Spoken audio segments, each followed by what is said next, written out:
बस तो फ्री मिल रही है आपको, क्या करेंगे उस बस को लेके जहाँ सम्मान ही नहीं है भाई साहब। फ्री बस देने से हमें सेफ्टी नहीं मिल जाती। आपने जगह जगह तो शराब के ठेके खुलवा रखे, मेट्रो स्टेशन के नीचे खुलवा रखा है, गली के नुक्कड़ पे खुलवा रखा है। कहाँ महिलाओं का सम्मान कर रहे हो आप? अरे केजरीवाल जी, मैं आपसे बोलना चाहती हूँ कि आप एनएच छोड़िए, आप हमारे यहाँ की सड़कें गलियाँ ठीक करवा दीजिए, एनएच मोदी जी बनवा देंगे। वो तो कह रहे हैं कि दिल्ली में बीजेपी के पास तो दूल्हा ही नहीं है। ऐसा कैसे दूल्हा नहीं है, बहुत अच्छा दूल्हा है, आप चिंता ना करें। जिस समय वो दूल्हे का चेहरा दिखाएंगे ना, उस समय केजरीवाल के होश उड़ जाएंगे। अब इस समय है दूल्हे का मुंह दिखाई होने में, थोड़ा समय इंतजार करें केजरीवाल। दूल्हा पर्दे में है, अभी दूल्हा पर्दे में है। और जो इस टाइम केजरीवाल ने हमारी दिल्ली में हाल किया है वो तो शर्मनाक हाल है। और अभी जो ये चुनाव लेता है ना, ये महिलाओं को बहला फुसला रहा है। मैं 2100 रुपये दूंगा, मैं 1100 रुपये दूंगा। मैं इससे एक बात पूछना चाहती हूँ, आपने पंजाब के अंदर कौन से महिलाओं को पैसे दे दिए? जो दिल्ली की महिलाओं के मान सम्मान की बात कर रहे हो आप हमें मान सम्मान क्या चाहिए? हमें सबसे पहले मान सम्मान, अपनी आत्म सम्मान चाहिए। आपने जगह जगह तो शराब के ठेके खुलवा रखे, मेट्रो स्टेशन के नीचे खुलवा रखा है, गली के नुक्कड़ पे खुलवा रखा है। कहाँ महिलाओं का सम्मान कर रहे हो आप? वो बंद हो गए ना, अब तो बंद हो गए। अब तो मुस्कुराइए दिल्ली में। आप रजौरी गार्डन के मेट्रो स्टेशन के नीचे चले जाओ, रेड लाइट पे चले जाओ, अभी भी शराब के ठेके खुले हुए हैं और जगह जगह कूड़े का ढेर है। आप कहीं भी नालियां भरी पड़ी हैं, गटर भरे पड़े हैं। कौन से ये दिल्ली को हाई क्वालिटी लेकर जा रहे हैं? बल्कि जब से ये 10 साल से इन्होंने, मोदी जी ने जेल में भिजवा दिया था ना, आप समझो समय नहीं मिला उनको। भैया तो शराब के घोटाले करने को किसने बोला था? अपनी जेब भरो जनता रोए। इनको किसने बोला था अपना महल राजमहल बनाने को? तो सरकारी था ना, छोड़ दिया वो। भैया सरकारी में तो और भी मंत्री रहे हैं कि ये अनोखे रहे हैं। हमें दिल्ली में अब इनको देखना ही नहीं है। सारी महिलाओं ने यही ठाना है, हमें इनके 2100 रुपये नहीं लेने। हमें मोदी जी की तरफ से सिक्योरिटी मिल रही है। जब से मोदी जी आए, बम ब्लास्ट दिल्ली में होना बंद हो गए हैं, ये आप सब जानते हैं। तो बस हमें अपनी सेफ्टी, अपने बच्चों की सेफ्टी चाहिए दिल्ली के अंदर। हमें इसके जैसा आतंकवादी नहीं चाहिए। आतंकवादी कह रहे हैं मुख्यमंत्री को आप? भैया आतंकवादी नहीं है तो और क्या? आए दिन स्कूलों में बम के हमारे बच्चे, आज भी अरविंद केजरीवाल के साथ हमारे बच्चे सेफ नहीं है। 2 बार तो यही हो गया, स्कूल के अंदर बम का खबर आई है, तो ये क्या है? लड़कियों को तो फायदा होगा ना, बसों में आराम से फ्री में बैठ के जाओ। मैं फ्री बस से कुछ नहीं हो जाता। फ्री बस देने से हमें सेफ्टी नहीं मिल जाती, ठीक है? और फ्री बस हमें नहीं चाहिए। हम पैसे दे सकते हैं, अगर हमें अच्छी फैसिलिटीज मिली तो हम सब कुछ अपना अफोर्ड कर सकते हैं। हमें ये लालच नहीं चाहिए, उनकी फ्री की बस नहीं चाहिए। हमें रिस्पेक्ट चाहिए, हमें अपने एरिया में काम चाहिए। और इस बार के उन्हें मैनिफेस्टो में उन्होंने लिखा है कि हम एनएच बनवाएंगे। अरे केजरीवाल जी, मैं आपसे बोलना चाहती हूँ कि आप एनएच छोड़िए, आप हमारे यहाँ की सड़कें गलियाँ ठीक करवा दीजिए, एनएच मोदी जी बनवा देंगे, उसकी आप टेंशन मत लीजिए। आप कभी आइए हमारे एरिया के, ऐसे पॉश एरिया में ऐसे पानी बहता हुआ मिलेगा और वो बोलते हैं कि हम एनएच बनवाएंगे। आप एनएच मत बनवाइए, हमारी सड़कें बनवा दीजिए, हम बहुत खुश हैं। भैया मैं वर्किंग थी, मैं अकेली बस स्टैंड पे खड़ी थी। बस वाले ने बस नहीं रोकी और दूसरे बस वाले ने रोकी। मेरे को नेक्स्ट स्टेशन उतरना था बस स्टॉप पे। मुझे उसने इतनी बदतमीजी से बोला कि मैडम नेक्स्ट स्टेशन पे उतरना था, आप चढ़े क्यों? अगर मैं 10 रुपये उसको पे करती तो वो मेरे को खुशी खुशी अगले स्टेशन पे उतारता। मतलब मेरी, अगर मैं फ्री पे चढ़ी तो मेरा हक नहीं है कि मैं उसको बोलूँ कि भैया मेरे को अगले बस स्टॉप पे उतार दे। मुझे इतना गंदा लगा, मैंने उसको बोला भैया मेरे से 10 रुपये ले लो, पर मेरा सम्मान बहुत जरूरी है।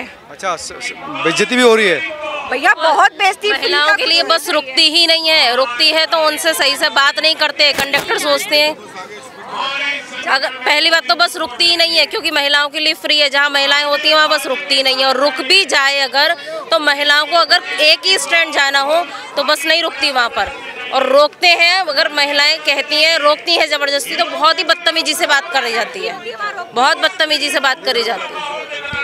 लेकिन बिजली का तो आपको फायदा मिल रहा होगा ना? हमें बिजली का भी कोई फायदा नहीं है, सिर्फ हमें ये एक झूठा लालच दिया गया कि 200 यूनिट फ्री है। अगर आज हमारे घर में गर्मी पड़ रही है, हम एसी कूलर चलाते हैं, तो 200 यूनिट से तो ज़्यादा ही फूकेंगे ना, तो वो 200 यूनिट भी प्लस करके हमें बिल देते हैं। और उस पर उन्होंने चार्जेस भी इतने हाई लगाए हुए हैं। जो रिटायर ऑफिसर होते हैं उनके चार्जेस भी वो हमसे ही पे करते हैं। हमसे ही कहते हैं कि हम उन्हें पे करें तब वो अपने ऑफिसर्स को वो देंगे, पेंशन देंगे। हम पागल थोड़ी ना है भैया, हम कमा रहे हैं, कर रहे हैं, तो इतना तो कर सकते हैं ना। हम लोगों को सुविधा मिल रही, महिलाओं को ज़्यादा मिल रही, तो महिला खुश क्यों नहीं है? कुछ नहीं मिल रहा सर। मिलेगा तभी तो खुश होंगे, कुछ तो मिल नहीं रहा है। 2100 के बाद जिताइए तो 2100 कुछ भी नहीं है, फर्जी है, सारा फर्जी। मेडिसिन तो मिलती नहीं, वो 2100 देंगे। मैं तो 500 ही देते, वही मैं जान जाऊँ। भैया जब महिलाओं को वो सम्मान दे रहे हैं तो उन्होंने अपने ऑफिस में अपनी विधायक महिलाओं को क्यों पिटवाया? उन्होंने अपनी स्वाति मालिवाल को क्यों पिटवाया? उसने अपने ही ऑफिस की विधायक महिला का सम्मान नहीं किया, वो तो उनके सरकारी उसमें थी, उसका सम्मान क्यों नहीं किया? हम तो आम पब्लिक हैं, हम कैसे माने कि हम उनके राज्य में सेफ हैं? हम ये नहीं मान सकते कि महिलाएं सेफ हैं। कोई सेफ्टी नहीं है। जब एक महिला उसमें बिठ सकती है तो हमारे जैसा तो आम पब्लिक है। बस तो फ्री मिल रही है आपको, क्या करेंगे उस बस को लेके, जहाँ सम्मान ही नहीं है भाई साहब, सम्मान ही नहीं है, वहाँ क्या करेंगे लेके फ्री बस का? हमें नहीं चाहिए कोई लॉलीपॉप। 2100 तो महीने में 2100 हमें चाहिए ही नहीं। हमें क्यों नहीं? आज से पहले नहीं थे तो हम रोटी नहीं खा रहे थे क्या? ये नहीं करा, 10 से पहले भी तो कर सकते थे। और मोदी ने जो काम कर दिया वो कोई कर नहीं सकता है।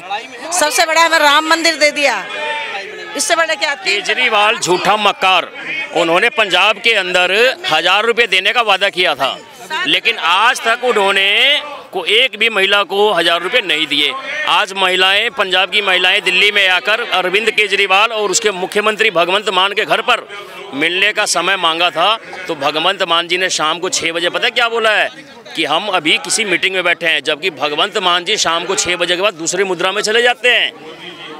इनकी पार्टी है ना, प्रचार कर रहे हो, ये शराब नीति में लगे हुए हैं। जिस तरीके से शराब एक दिल्ली के लोगों को शराब पिला कर और दिल्ली सरकार जो केजरीवाल सरकार है, यहाँ की महिला खुद अभी मुख्यमंत्री है, लेकिन महिलाओं के प्रति कोई संवेदना नहीं है। महिलाओं को हमेशा इन्होंने अपमानित कर। हमें सुविधा नहीं मिलती। हम तो चाहते हैं मोदी जी, हम वोट देंगे और मोदी जी जीते और हमारी मनोकामना जो हम चाहिए, हमें मकान झुग्गी कहीं भी हमें दे, हमें हज मंजूर है। भी आप रहते कहाँ फिर? अब तो हम किराए पे रहते हैं, सारे चंदर बिहार में। चंदर बिहार में हम किराए पे रहते हैं। चंदर बिहार किराए पे रहते हैं। कब आपकी झुग्गी तोड़ दी गई? 99 में। क्यों तोड़ी थी? हमें वो कहते उत्तर मिलेंगे 23 सेक्टर में मकान, हमें नहीं मिले मकान। वहाँ पर किसी बहन भाई को भी सबको मिले थे। हमारे 7 बेटे थे मेरी माँ के, ना उनको पोतों को मिली, ना दोतों को मिली, ना हमें मिली, हमें किसी को मिला ही नहीं मकान। 150 बंदे रह गए, आज तक हमें मकान नहीं मिला। हम किराया दे रहे हैं तो रह रहे हैं। 25-26 साल हो गए। हाँ 25-26 साल हो गए हमें। पर्चियाँ पड़ी हैं अभी तक 7000 रुपये जो सरकार ने लिया था उस टाइम पे, उन 7000 की पर्चियाँ अभी तक पड़ी हैं 150-200 आदमियों पे। किसी को तो मजदूर हमारी। हम चाहते हैं कि सरकार हमारी मदद करे, उन गरीबों को मकान दिलाए जो उनके लिए गए थे, उनको दिलाएं वापसी, बेचारों को चाहे 12 गज के दिलाएं। जो झुग्गियाँ टूटी थी उनके कुछ तो दिलाएं। जो 7000 की पर्चियाँ है सर जी, 7-7 हजार रुपए की, 7-7 हजार रुपए जमा किए थे ना इन लोगों की। झुग्गियाँ टूटी थी कि इन्हें घर मिलेंगे, मकान मिलेंगे, सर अभी तक नहीं मिला। कुछ नहीं मिला हमें, आज तक कोई मिला ही नहीं। मकान दे देता है, बेटी मर गई जवान, आदमी को पैरालिसिस हो गया, कोठी में काम पे जाती तो किराया देती हूँ सर मैं। नहीं, भाभी है मेरी, बड़ी भाभी है मेरी। आप 7 लोग हैं। चंदर बिहार में रहते हैं। चंदर बिहार से हम यहाँ पर आए हैं। सरकार हमारी मदद करे। तो मोदी जी से आप चाहते हैं कि आपको? हाँ, मोदी जी को जिताएंगे। मोदी जी हमारी भी मदद करना चाहेगा तो करेंगे सर। हम मोदी जी को जिताना चाहेंगे। पहली वाली सरकारों ने काम नहीं किया? नहीं, कुछ नहीं किया हमारा काम। हम पहली बार सबको जिता, मोदी जी को जिताएंगे अब मोदी जी से उम्मीद है? हाँ जी, मोदी जी से उम्मीद है अब हमारे को। अब मोदी जी से उम्मीद है कि हाँ हमारे को अब दिलवा सकते हैं घर बार, अगर दिलवा जाएंगे तो।